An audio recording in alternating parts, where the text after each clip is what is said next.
शैक्षणिक क्षेत्रात गुणवत्तापूर्ण शिक्षणाची नवी ओळख निर्माण करणाऱ्या नमन एज्युकेशन सोसायटीचे अध्यक्ष संजय बाबुल यांना शिक्षण क्षेत्रातील उल्लेखनीय योगदानाबद्दल प्रतिष्ठेचा लोकमत गौरव पुरस्कार 2026 प्रदान करून सन्मानित करण्यात आलाय। नमन एज्युकेशन सोसायटीच्या माध्यमातून लहान मुलांसाठी आधुनिक, दर्जेदार आणि संस्कार मूल्यांवर आधारित इंग्लिश मीडियम शिक्षण उपलब्ध करून देत विद्यार्थ्यांच्या सर्वांगीण विकासासाठी संजय बाबुल सातत्याने कार्यरत आहे। गुणवत्तापूर्ण शिक्षणासोबतच विद्यार्थ्यांमध्ये आत्मविश्वास, शिस्त, सर्जनशीलता आणि सामाजिक जाणीव निर्माण करण्यासाठी विविध शैक्षणिक व सांस्कृतिक उपक्रम राबविण्यात येत आहेत। पालकांचा विश्वास संपादन करत अल्पावधीतच नमन एज्युकेशन सोसायटीचे शैक्षणिक क्षेत्रात स्वतःची वेगळी ओळख निर्माण केली आहे। विद्यार्थ्यांच्या उज्ज्वल भविष्यासाठी आधुनिक अध्यापन पद्धती, अनुभवी शिक्षण वर्ग आणि विद्यार्थी केंद्रीय शिक्षणावर भर देत संस्थेने उल्लेखनीय कार्य केले आहे। संजय बाबुल यांच्या या कार्याची दखल घेत त्यांना लोकमत गौरव पुरस्कार 2026 प्रदान करण्यात आलाय। हा सन्मान केवळ त्यांचाच नसून नमन एज्युकेशन सोसायटी, शिक्षक, विद्यार्थी आणि पालकांसाठी अभिमानाची बाब असल्याची भावना व्यक्त करण्यात आली आहे। या पुरस्काराबद्दल विविध क्षेत्रातील मान्यवरांनी संजय बाबुल यांचे अभिनंदन करून त्यांच्या पुढील शैक्षणिक वाटचालीस शुभेच्छा दिल्या। नमस्कार, मी संजय बाळासाहेब बाबुल, अध्यक्ष नमन एज्युकेशन सोसायटी येवला, संचलित नांदगावमध्ये little star English medium school आणि रेनबो स्कूल चालवत आहे मागील 12-15 वर्षापासून। मागील 15 दिवसापूर्वी आम्हाला लोकमतचा नांदगाव गौरव पुरस्कार मिळाला। त्याबद्दल मी लोकमत परिवाराचे खूप खूप आभारी आहे। त्यांनी शिक्षण क्षेत्रामध्ये नांदगावमध्ये एक चांगलं काम करत आहोत या अनुषंगाने तो पुरस्कार त्यांनी आमच्या संस्थेला दिला। त्याबद्दल मी चांडक सर्स आणि त्यांच्या सर्व टीमचे खूप सारे आभार।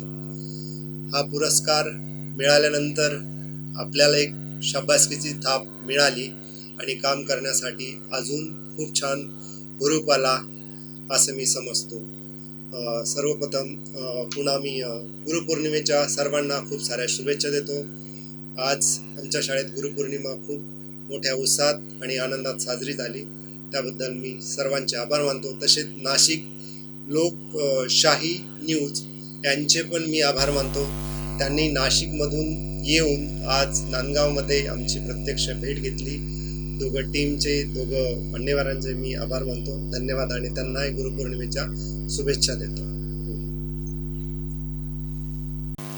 मी मागील 13-14 वर्षापासून ही शिक्षण संस्था चालवत आहे, पण यामधले चांगले आणि वाईट बरेच अनुभव आले आहेत। पण आता मी सगळ्यांना तर एक सल्ला देऊ शकतो की आपल्याला शिक्षण पद्धतीत बदल तर नाही करू शकत, पण शिक्षणात आपल्याला आपल्या मुलांना आणि आपल्या पालकांना आणि आपल्या शिक्षकांना कशा पद्धतीने आपल्या मुलांना ट्रीट करता येईल यावर मी मागील 5-7 वर्षापासून चेंजेस केले आहे आणि त्याचे खूप छान रिझल्ट येत आहेत। मी माझ्या पालकांची दर महिन्याच्या 4थ्या शनिवारी एक ग्रुप मीटिंग घेतो।